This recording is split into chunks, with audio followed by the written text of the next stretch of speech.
안식일 다음 날, 즉 한 주의 첫날 동틀 무렵에 막달라 마리아와 다른 마리아가 무덤을 보러 갔습니다.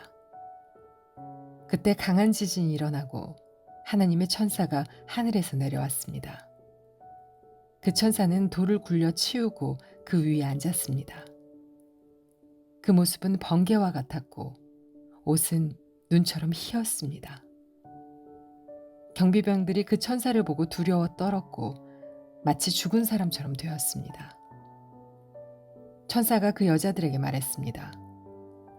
두려워하지 마라. 너희가 십자가에 못 박히신 예수님을 찾고 있다는 것을 알고 있다. 예수님은 여기 계시지 않다. 말씀하신 대로 다시 살아나셨다. 와서 예수님이 누우셨던 곳을 보아라. 그리고 빨리 가서 제자들에게 이렇게 말하여라. 예수님께서 죽음에서 다시 살아나셨습니다. 그리고 먼저 갈릴리로 가셨습니다. 거기서 예수님을 뵐 수 있을 것입니다. 보아라, 이것이 내가 너희에게 전할 말이다. 여자들은 재빨리 무덤을 떠났습니다. 그들은 두려우면서도 매우 기뻤습니다. 그들은 제자들에게 이 소식을 전해주려고 달려갔습니다. 그때 갑자기 예수님께서 여자들에게 나타나셔서 말씀하셨습니다. 잘 있었느냐? 여자들은 예수님께 다가가서 그분의 발을 붙잡고 절했습니다. 그러자 예수님께서 말씀하셨습니다. 두려워하지 마라. 가서 내 형제들에게 갈릴리로 가라고 말하여라. 거기서 그들이 나를 볼 것이다. 여자들이 가고 있는 동안 몇몇 경비병들도 성으로 들어가 대제사장들에게 일어난 모든 것을 말하였습니다. 대제사장들은 장로들과 함께 모여 의논하였습니다. 이들은 경비병들에게 많은 돈을 주었습니다. 그리고 사람들에게는 밤에 예수의 제자들이 찾아와 우리가 잠든 사이에 그 시체를 훔쳐갔다고 말하여라. 만일 이 이야기가 총독의 귀에 들어가더라도 우리가 잘 말해서 너희들을 구해주겠다 라고 말했습니다. 돈을 받은 경비병들은 그들이 시키는 대로 했습니다. 그래서 이런 소문이 유대인들 사이에 널리 퍼지게 되었고 오늘날까지 그렇게들 알고 있습니다. 11명의 제자들이 갈릴리로 가서 예수님께서 지시하신 산에 이르렀습니다. 그들은 예수님을 뵙고 절을 했습니다. 그러나 몇 명은 의심하기도 했습니다. 예수님께서 오셔서 말씀하셨습니다. 하늘과 땅의 모든 권세가 내게 주어졌다. 그러므로 너희는 가서 모든 민족을 제자로 삼아라. 아버지와 아들과 성령의 이름으로 세례를 주어라. 내가 너희에게 말한 모든 것을 지키도록 가르쳐라. 보아라.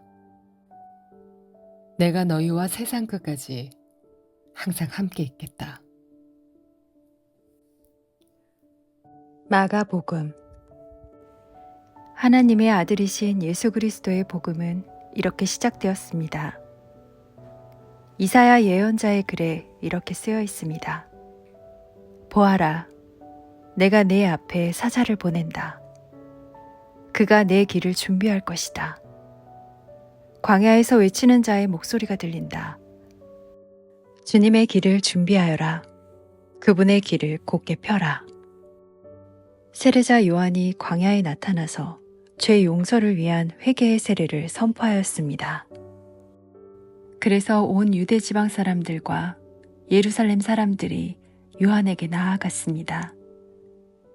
그들은 자신들이 지은 죄를 고백하고 요단강에서 요한에게 세례를 받았습니다.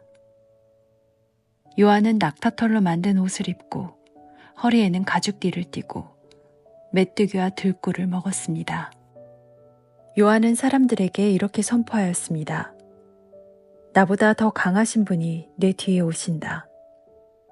나는 그분 앞에 꿇어앉아 그분의 신발끈을 풀기에도 부족하다.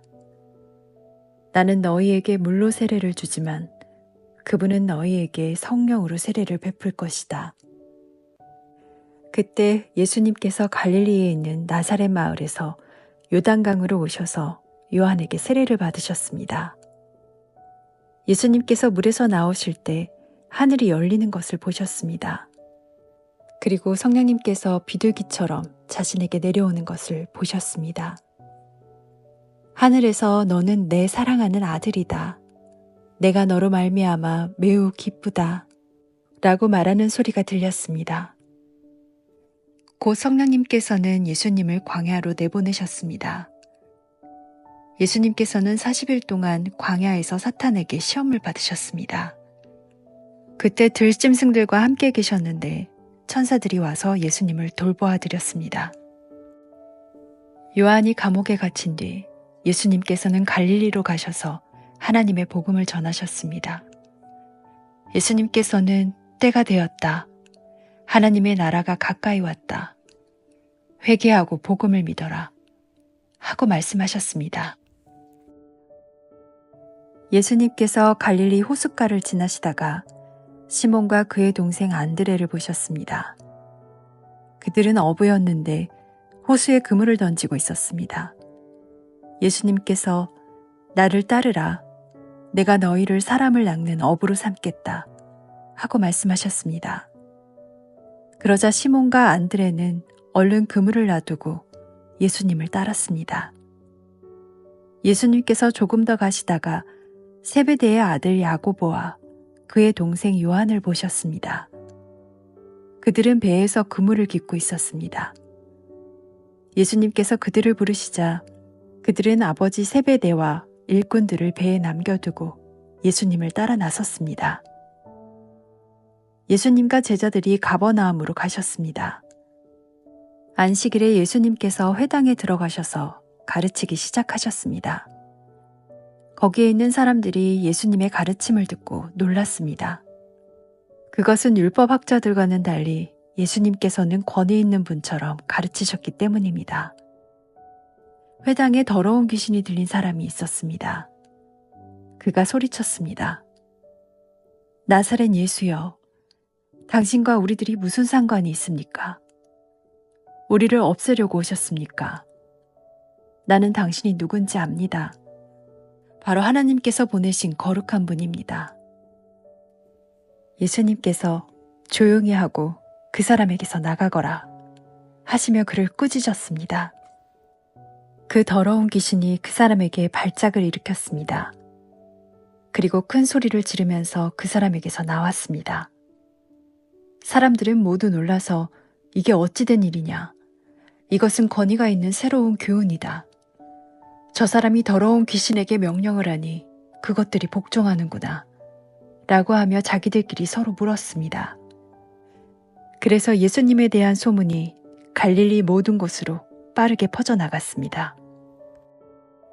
예수님과 제자들이 회당에서 나온 뒤에 곧바로 야고보 요한과 함께 시몬과 안드레의 집으로 갔습니다.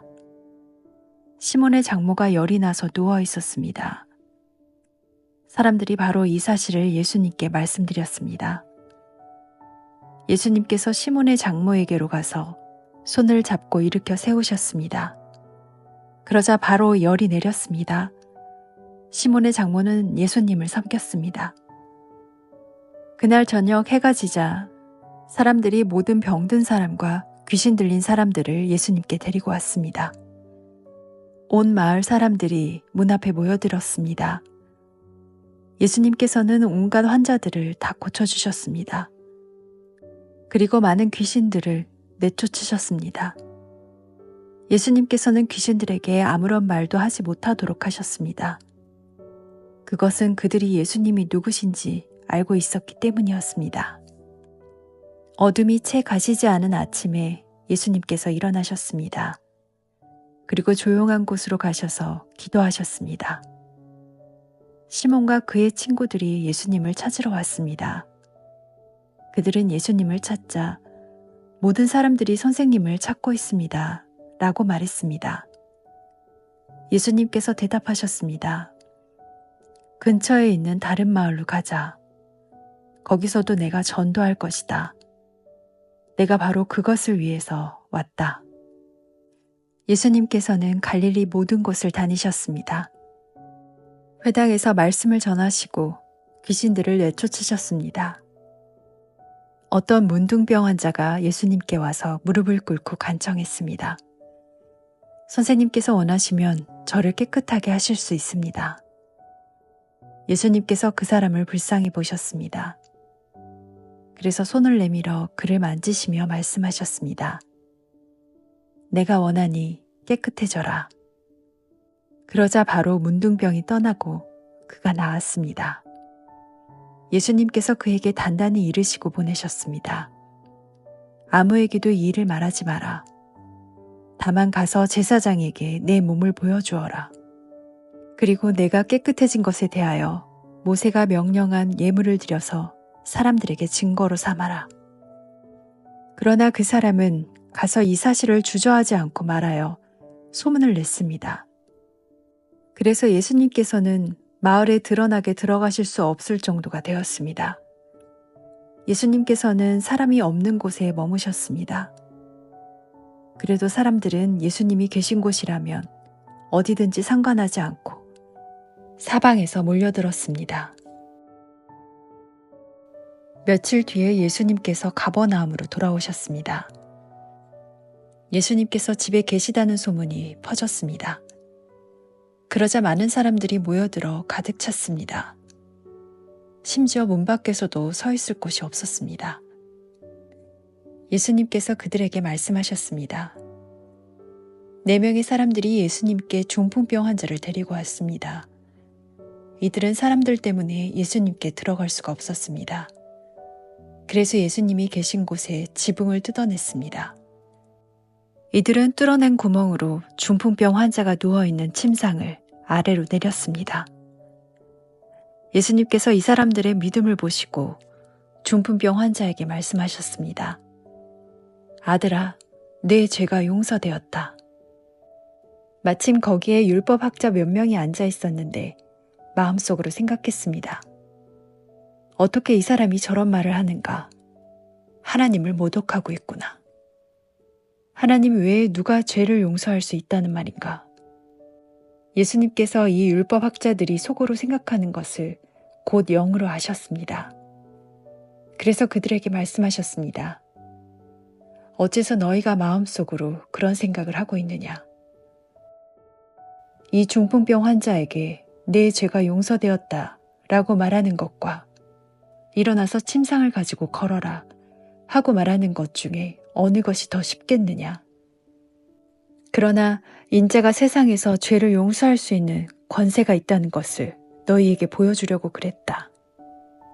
예수님께서 중풍병 환자에게 말씀하셨습니다. 내가 네게 말한다. 일어나서 침상을 가지고 집으로 가거라. 중풍병 환자는 일어나 침상을 들고 모든 사람들이 보는 앞에서 걸어 나갔습니다. 사람들이 놀라서 하나님께 찬송을 드렸으며 우리는 이와 같은 일을 본 적이 없다 라고 말하였습니다.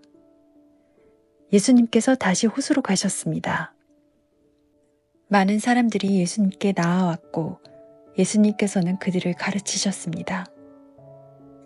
예수님께서 호숫가를 걸으시다가 알페오의 아들 레이가 세간에 앉아 있는 것을 보셨습니다.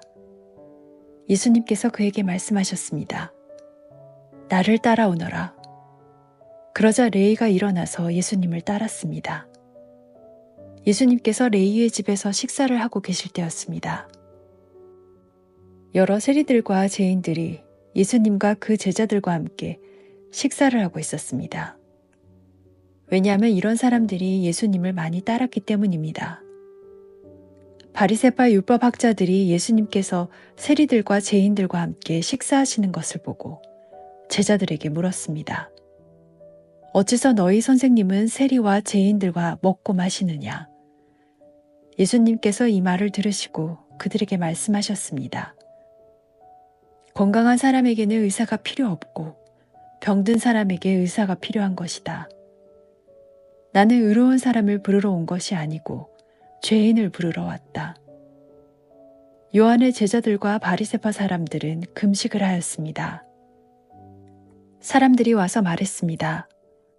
요한의 제자들과 바리새파 사람의 제자들은 금식을 하는데 어째서 선생님의 제자들은 금식을 하지 않습니까? 예수님께서 대답하셨습니다. 신랑의 친구들이 신랑과 함께 있을 때 금식하지 않는다. 그렇지 않느냐? 신랑이 자기들과 함께 있는 한 그들은 금식하지 않는다. 그러나 신랑이 빼앗길 날이 올 것이고 그 날에 금식을 하게 될 것이다. 그 누구도 낡은 옷에 새 천조각을 대고 깁지 않는다. 만일 그렇게 하면 새로 된 조각이 낡은 옷을 당겨 더욱 못 쓰게 될 것이다. 또한 그 누구도 낡은 술부대에 새 술을 보관하지 않는다. 만일 그렇게 하면 술이 그 부대를 터뜨려 술과 함께 술 부대가 다 못 쓰게 될 것이다. 새 술은 새 부대에 넣어야 한다. 안식일에 예수님께서 밀밭 사이를 지나가실 때였습니다. 제자들이 길을 내면서 밀 이삭을 잘랐습니다.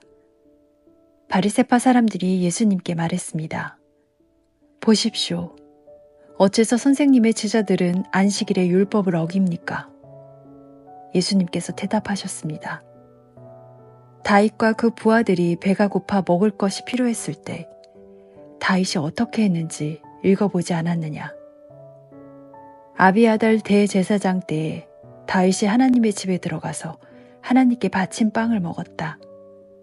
이것은 제사장 외에는 먹을 수 없는 것이었다. 그러나 다윗은 그 빵을 자기와 함께 있던 사람들에게 주기까지 했다. 예수님께서 바리새파 사람들에게 말씀하셨습니다. 안식일은 사람을 위해 생긴 것이지 사람이 안식일을 위해 생긴 것이 아니다. 그러므로 인자가 안식일의 주인이다.